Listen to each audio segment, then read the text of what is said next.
For advertisement, call 8125893028. Our Gmail maxtvtelugu@gmail.com. నమస్తే, welcome to max TV. నేను మీ శ్రావ్స్. ఈ రోజు మనతో పాటు ఉన్నారు senior ayurvedic doctor Chittipotla Madhusudan Sharma గారు.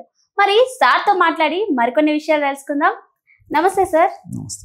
సార్, ఈ మధ్యన ఎక్కువ మంది ఫేస్ చేసే ప్రాబ్లం థైరాయిడ్. అందులో ఎక్కువ శాతం అయితే అమ్మాయిలకే వస్తుంది. అసలు థైరాయిడ్ రావడానికి గల కారణాలు ఏంటి సార్? అసలు ఎందుకు వస్తుంది? అసలు నిజంగా చెప్పాలంటే థైరాయిడ్ రెండు రకాలమ్మా. హైపోథైరాయిడ్ అని, హైపర్ థైరాయిడ్ అని.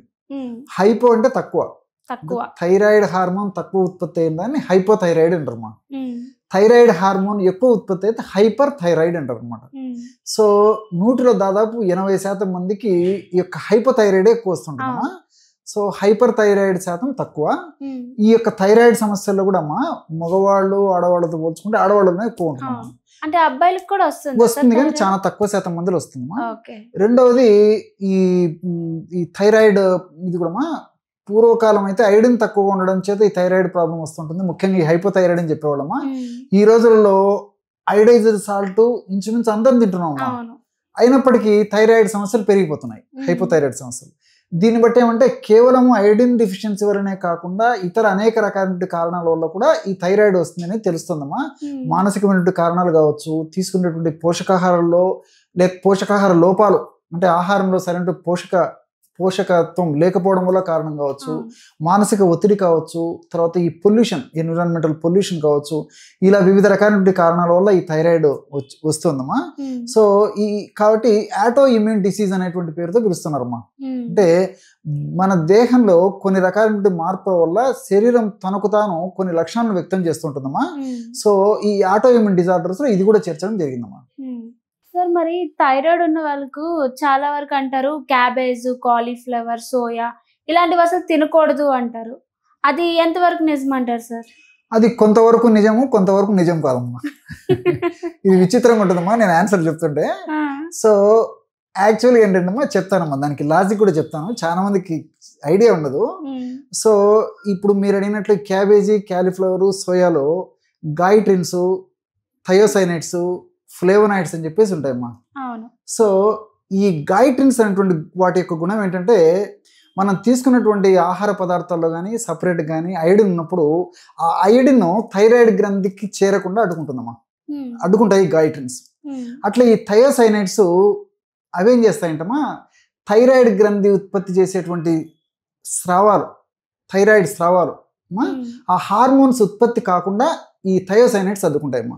ఈ ఫ్లేవనాయిడ్స్ ఉన్నాయి చూసారమ్మా, ఈ ఫ్లేవనాయిడ్స్ ఏం చేస్తాయంటమ్మా, మన మెదడులో TSH అనేటువంటి హార్మోన్ ఉత్పత్తి అవుతుంటుందమ్మా, థైరాయిడ్ స్టిమ్యులేటింగ్ హార్మోన్. ఈ థైరాయిడ్ స్టిమ్యులేటింగ్ అనేటువంటి హార్మోన్ మెదడులో ఉత్పత్తి అయ్యి అది గొంతు భాగంలో ఉన్నటువంటి థైరాయిడ్ని స్టిమ్యులేట్ చేసి థైరాయిడ్ గ్రంథి నుంచి ఆ హార్మోన్స్ ఉత్పత్తి అయ్యేందుకు సహకరిస్తుందమ్మా. ఈ థైరాయిడ్ స్టిమ్యులేటింగ్ హార్మోను మెదడులో ఉత్పత్తి అయిన ఆ మెదడులో ఉత్పత్తి అయినటువంటి thyroid stimulating TSH, thyroid stimulating హార్మోన్ని ఈ యొక్క గ్రంథికి చేరకుండా ఈ యొక్క ఫ్లేవనాయిడ్స్ అడ్డుకుంటాయి. సో కాబట్టి క్యాబేజీ, క్యాలీఫ్లవర్, సోయా వాడకూడదు అని చెప్తారమ్మా. సో ఇక్కడికి వచ్చింది. దీన్ని బట్టి వద్దు అని చెప్పేసి మీరు కూడా అనుకుంటారు, అంతే కదమ్మా, వాడకూడదు. కానీ ఇక్కడ ఉన్నటువంటి ఇదే చెప్తానమ్మా, ఎప్పుడైతే ఈ క్యాబేజీ, క్యాలీఫ్లవర్, సోయాను మనం ఉడకబెడతాం కదమ్మా, మనం అలాగే తీసుకుంటే మీరు అన్నట్టు ఈ యొక్క సమస్య వస్తుందమ్మా. సో సర్వసాధారణంగా 199 భాగాలు క్యాబేజీ ఎవరు అలాగే తినరు అమ్మా. తర్వాత ఈ రెండు పదార్థాలు కూడా క్యాలీఫ్లవర్ అలాగే తినరు, సోయా అలాగే తినరు అమ్మా.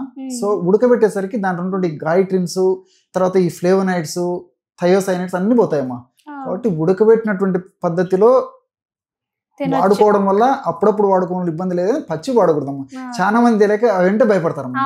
లేదమ్మా, అది సైన్స్ దీని వెనుక. సార్, మరి థైరాయిడ్ ప్రాబ్లమ్ తో ఫేస్ చేసే వాళ్ళకి ఆయుర్వేదంలో ఎలాంటి ట్రీట్మెంట్ ఉంటుంది సార్? మనకి ఈ థైరాయిడ్ సమస్యకి ఆయుర్వేదంలో ప్రత్యేకత ఏంటంటమ్మా, అది హైపోథైరాయిడ్ కానివ్వండి, హైపర్ థైరాయిడ్ కానివ్వండి, రెండింటికి ఒకటేమ్మా. రెండింటికి ఒకటే. ఇంగ్లీష్ వైద్యంలో అయితే సపరేట్ ఉంటుంది కానీ ఆయుర్వేదం యొక్క ప్రత్యేకత ఏదమ్మా అంటే ఏ రకమైన థైరాయిడ్ అయినా మనం వాడేటువంటి మందుల ద్వారా థైరాయిడ్ యొక్క గ్రంథి యొక్క పనితీరును చక్కదిద్దుతాయమ్మా. సో ఒక ఔషధం చెప్తాను చూడమ్మా, చాలా ఈజీ తయారు చేసుకోవడము, మెండైన ఫలితాలు చాలా సులువుగా పొందవచ్చమ్మా. సో అది ఎలా తయారు చేయాలమ్మా, ఇప్పుడు త్రికటు చూర్ణం దొరుకుతుందమ్మా మార్కెట్లో. త్రికటు కారం కారం ఉంటుందమ్మా. పిప్పళ్ళు మిరియాలు శొంఠితో తయారు చేస్తారమ్మా, మనకు మార్కెట్లో దొరుకుతుంది. అదొక 75 గ్రామ్స్ తీసుకోవాలి. అట్లే పసుపు కొమ్ములు దంచి చేసినటువంటి పౌడర్ ఒక 25 గ్రామ్స్ తీసుకోవాలి. చివరగా ధనియాలను వేయించేసేసి పౌడర్ చేసి ఒక 25 గ్రామ్స్ తీసుకోవాలమ్మా. సో త్రికటి చూర్ణం 75, పసుపు పొడి 25, ధనియాల పొడి 25. సో టోటల్ వచ్చేసి 125 గ్రామ్స్ పౌడర్ అయిపోతుంది అంతా కలిపేస్తే. ఇది ఇంచుమించు రౌండ్ అబౌట్ ఒక 20 డేస్కి వస్తుందమ్మా. 20 డేస్కి 2-3 రోజులు అటు వస్తుంది. మొత్తం కలిపేసేసామా ఒక 2 నుంచి 2.5 గ్రామ్ పౌడర్, అంటే ఇంచుమించు 1/2 టీ స్పూన్ పౌడర్ గోరువెచ్చని నీళ్ళలో కానీ ఉదయం ఆహారం తర్వాత ఒకసారి, రాత్రి ఆహారం తర్వాత ఒకసారి ఒక 100 ml గోరువెచ్చని నీళ్ళలో కలుపుకొని తీసుకోవచ్చు, లేకపోతే తేనెతో కలుపుకొని తీసుకోవచ్చు. ఈ విధంగా క్రమం తప్పకుండా రోజు 2 సార్లు ఈ యొక్క ఔషధాన్ని వాడుకోవడం వల్ల ఈ థైరాయిడ్ గ్రంథి పనితీరు చక్కదిద్దబడి అది హైపోథైరాయిడ్ కానివ్వండి, హైపర్ థైరాయిడ్ కానివ్వండి ఆ యొక్క సమస్య అదుపులోకి వస్తుందమ్మా. ఇక్కడ రెండోది ఇంకోటి కూడా గమనించాలమ్మా. ఈ యొక్క థైరాయిడ్ సమస్య ఉన్నటువంటి వాళ్ళు చాలామంది మొట్టమొదటి 90% మంది కూడా ఇంగ్లీష్ మందులకు అలవాటు పడిపోయి ఇంగ్లీష్ మందులు వాడుతుంటారమ్మా. సో ఈ యొక్క ఔషధాన్ని వాడేటప్పుడు ఏం చేస్తారంటే ఇంగ్లీష్ మందులు వాడుకుంటూ ఈ యొక్క ఔషధాన్ని వాడుతూ థైరాయిడ్ యొక్క టెస్టు 3 నెలలకు ఒకసారి ఇలాగ చేయించుకుంటూ థైరాయిడ్లో మార్పు వచ్చేదాన్ని బట్టి ఆ థైరాయిడ్ ఇంగ్లీష్ మందుల డోస్ తగ్గించుకుంటూ ఇది కంటిన్యూ కొనసాగిస్తే సరిపోతుందమ్మా. సో మంచి రెమెడీ ఇది. సార్ ఇప్పుడు చాలా మంది అనుకుంటారు ఇప్పుడు థైరాయిడ్ ప్రాబ్లం వచ్చిందంటే ఇది లైఫ్ లాంగ్ అలానే ఉంటుంది, ఎప్పటికీ తగ్గదు అనుకుంటారు. అది ఎంతవరకు నిజమంటారు? అది నిజమేనా సార్? అసలు అది చెప్పాను కదమ్మా, కొంతవరకు నిజంగానే. ఎందుకంటే వీళ్ళు ఆహార నియమాలు పాటించకపోవడము, వెయిట్ విపరీతంగా పెరిగిపోతుండము, మానసిక ఒత్తిడి విపరీతంగా పెరిగిపోతుండడము, సరిగ్గా టయానికి నిద్రపోకపోవడము, సరిగ్గా రెస్ట్ తీసుకోకపోవడం టయానికి, ఇలాంటి కారణాల వల్ల కొంతమందిలో వీళ్ళు చేసేటువంటి స్వయంకృత అపరాధాలు ఉంటారమ్మా. వాళ్ళకే వాళ్ళు చేసుకునేటువంటి అపరాధాల వల్ల, వాళ్ళు చేసేటువంటి పొరపాట్ల వల్ల కొంతమందికి ఇబ్బంది పడేటువంటి పరిస్థితి ఏర్పడుతుంది. కానీ పద్ధతి ప్రకారము శాస్త్రరీత్యా కొన్నాళ్ళు ఔషధాలు వాడుకొని ఒక నియమనిబద్ధమైనటువంటి జీవితాన్ని గడిపేటువంటి వాళ్ళలో మళ్ళీ రెగ్యులర్గా దీర్ఘకాలం పాటు ఆ థైరాయిడ్ కూడా ఉండదమ్మా, తగ్గిపోతుందమ్మా. సార్ చాలా వరకు థైరాయిడ్ ఉన్న వాళ్ళు కొన్ని ఫుడ్స్ తినకూడదు అంటారు. అవి ఏం ఫుడ్స్ సార్? ఎలాంటివి తినాలి, ఎలాంటివి తినకూడదు సార్? జనరల్గా అమ్మా థైరాయిడ్ వాళ్ళు కానీ జనరల్గా కూడా అమ్మా ఈ దేహానికి హాని చేసేటువంటి పదార్థాలు ఫుడ్స్లో హై కార్బోహైడ్రేట్ ఫుడ్ అమ్మా. సో ఎక్కువగా ఉన్నటువంటి పిండి పదార్థాలు వాడుకోకూడదు.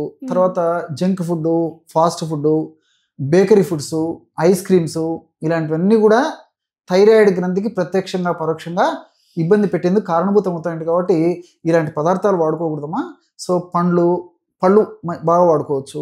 తర్వాత ఆకుకూరలు, కూరగాయలు ఇలాంటివి సహజ సిద్ధంగా ప్రకృతిలో దొరికేటువంటి పదార్థాలు వాడుకోవడం వల్ల ఎలాంటి ఇబ్బంది ఉండదమ్మా. చాలా బాగా చెప్పారు sir. Thank you so much. నమస్తే.